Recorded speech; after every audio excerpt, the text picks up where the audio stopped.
eenyu isin ayyoo naa barru? Obsaan anjaan. Ayyee mee obsa. Gaafiidhaan siif qaba gaafii kana yoo kan deebisu taate qixxa sirriidhaan badhaasa birrii 500 qabdi jedhee yaada. Ishee gaafiin kiyyaa akkana yaa. Akkana jaa. Firii qaba. Hin nyaatamu. Damee qaba. Hin yaabbatamu. Maallee Firii qaba hin nyaatamu. Damee qaba hin yaabbatamu. Qoroma iddoo irratti hin taatu. Hiddi.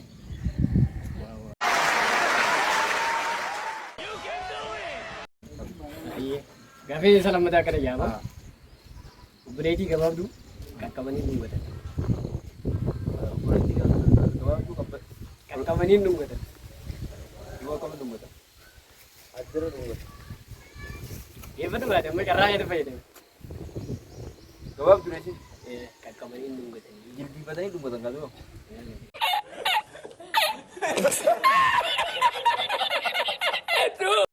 Aayaa.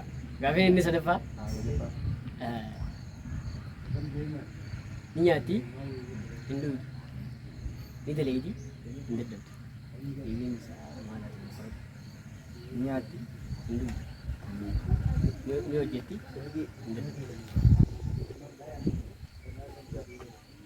Maal goo wanni kanaa isi jedhu. Ni nyaatti hin dhugdu. Ni hojjetti hin daddabdu.